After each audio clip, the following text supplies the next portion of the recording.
Okay guys, so I wanted to make a quick video that just talks about daylighting and how to use HDRIs, how to use the Rhino document sun as well for daylighting, and then also to show you how to put up some artificial lights. I do go over how to put up artificial lights in the post-production video. It's labeled lighting and post-production, but I go over it very briefly. But what you'll see is it is very simple. You kind of just draw the light using these tools up here and then host it up here, but we'll go over that later. So starting off, I have two scenes set up. One of them is going to be a day shot. This is going to be a day image. And then this right here, this one's going to be a dusk image. So first things first, what I need to do, once I have my scene set up, this is all just Chaos Cosmos asset browser stuff. All the scatters, all this stuff here is all set up. I'm going to go back to my day scene. I'm ready to render basically, but if I don't have a sky in here yet, or I want to control the daylighting and how the sun is coming in, I need to first go into my asset editor here, and what I need to do is I need to start an interactive rendering, and I want to go to my lighting tab over here. Okay, so the interactive rendering will start to generate, and it's going to be very bright to start. So right now I have a couple of these rectangle lights in here. That's my lighting. The dome light we're going to get into in a second, and then here's this Rhino document sun. So Rhino document sun is what controls all of the lighting parameters for sunlight. So if you want to go into Rhino document sun, you could turn this down. I'm going to keep it at a pretty high intensity just to show the differences as we go through this, but you can turn this down to any intensity you want. And you might want to turn it down a little bit later when we get into adding the sky in. So I'm going to put it at a 0.3 for now. But what you'll notice is when I have sunlight checked on, that's very important, and then custom orientation checked on, what I can do is I can actually move this sun around, and you'll see it move in the preview, and you'll also see it move in your frame buffer here. So that just moved around that way. I'm going to move it back this way, and you'll see the shadows will move, the sunlight, the direction of the sunlight will move, and then also I will toy around with the angle a little bit. So if I come down to a really shallow angle, you'll see the ray of light starts going deeper into the space, right? Or if I go to a really high angle, like summertime, you're going to have less of that shadow line going down the space. So that's how you control sunlight. This is working with the Rhino sun. So if you go into Rhino and type in sun, you have all your sun settings here, and if you expand this a bit, what you can do is you can do the same stuff you were just doing in the asset editor here in Rhino, and I think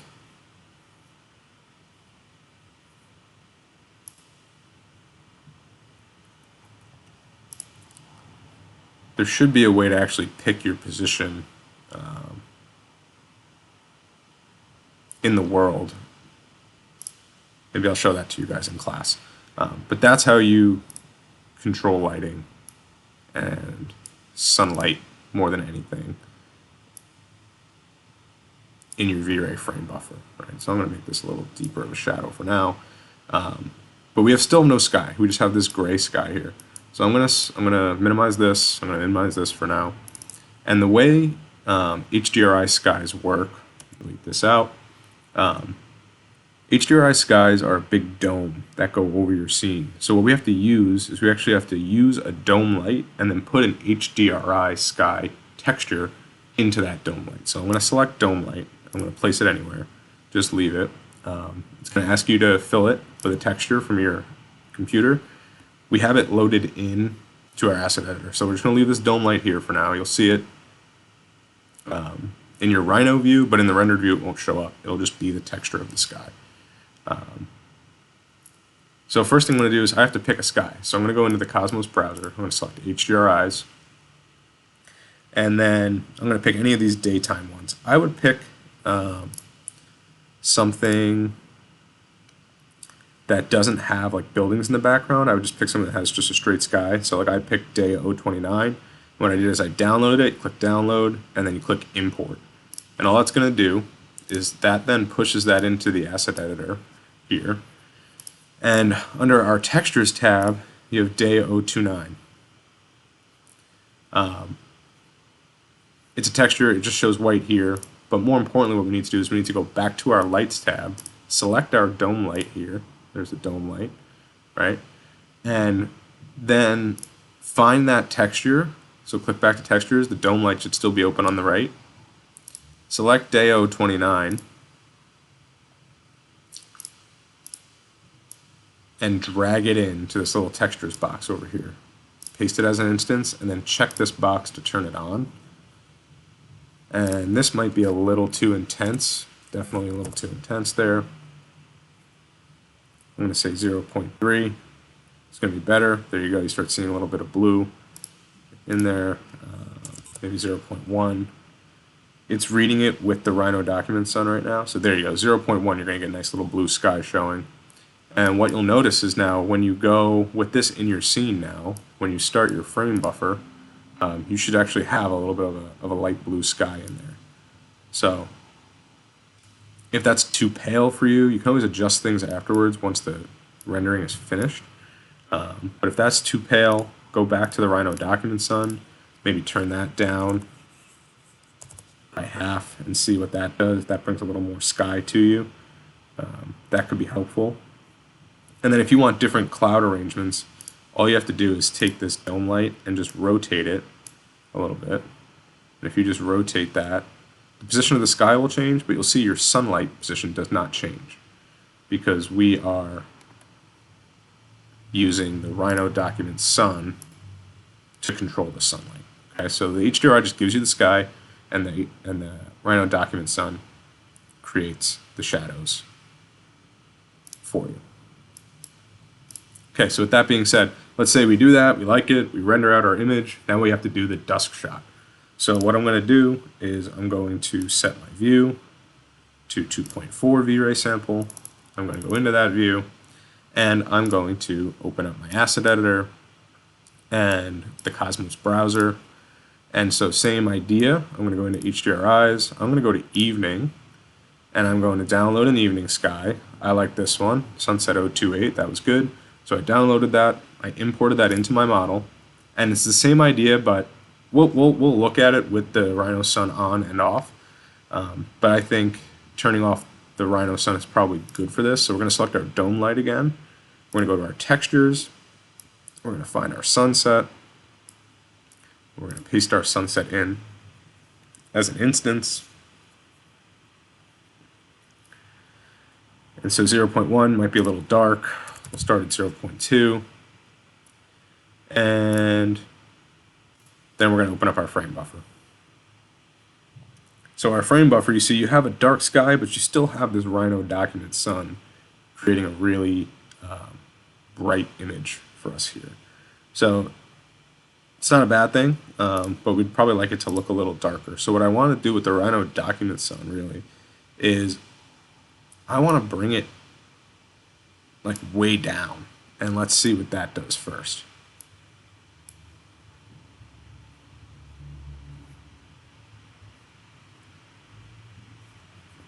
Okay, so that's starting to make this feel a little more like sunset, you know? The shadows are really long. The sky is not too bright. We could even probably turn this down to really low, just to make it as if there's almost no light coming in, but you still have some sort of shadow from the sunlight during dusk time. I think that's starting to look kind of nice. You get a little bit of a soft shadow.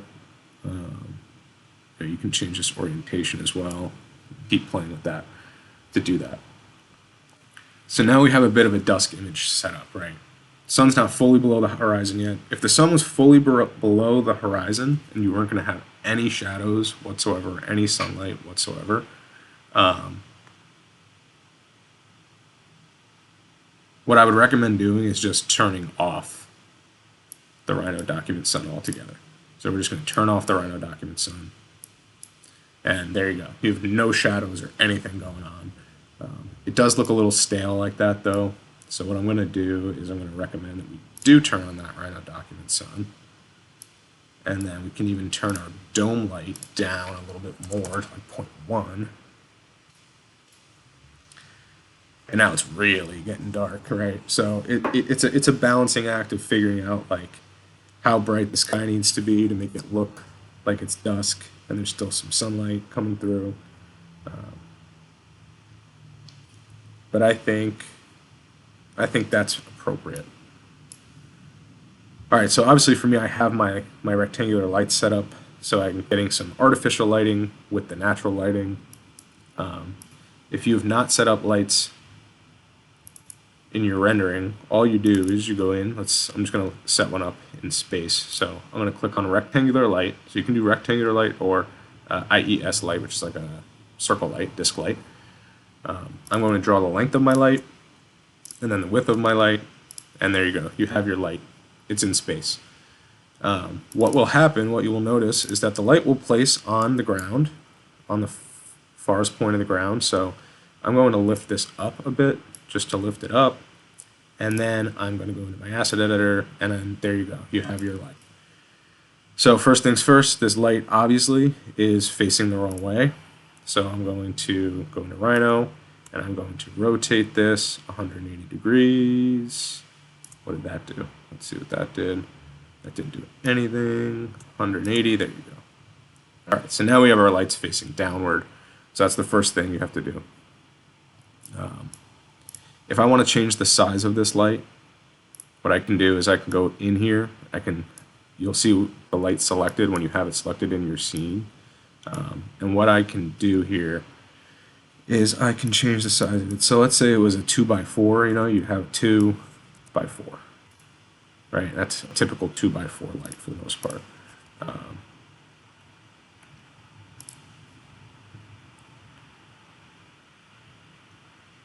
If you want to change it to any other size, you can just use those parameters to change it.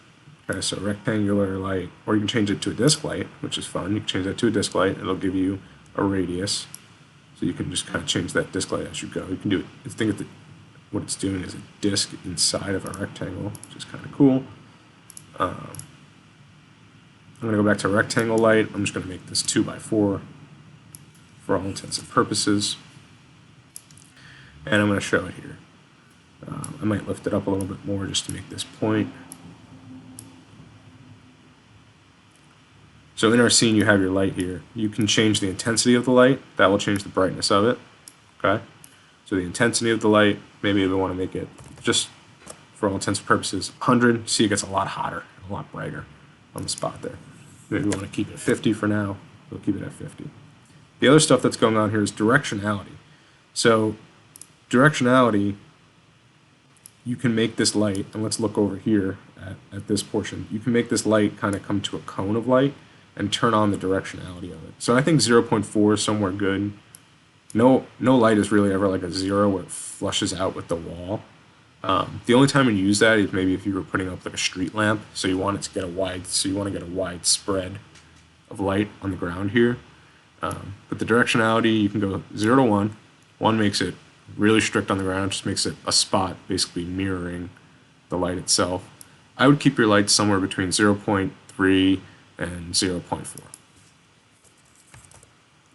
So let's say 0.4.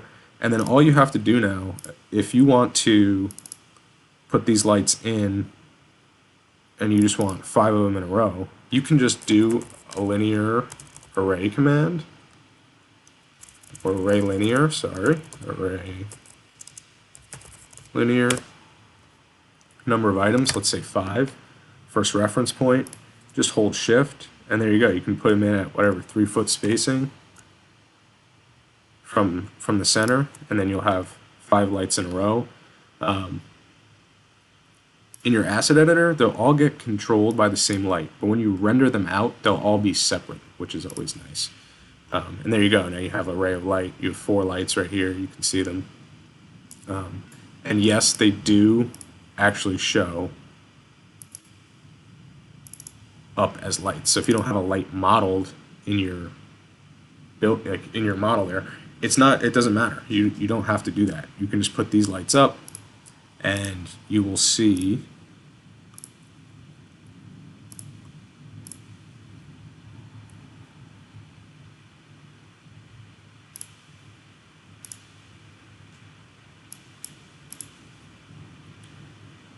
the lights here. They will appear. So I think that pretty much concludes it for sunlight, daylighting, nighttime lighting, and artificial lighting. If you guys have any other questions, feel free to email me. Otherwise,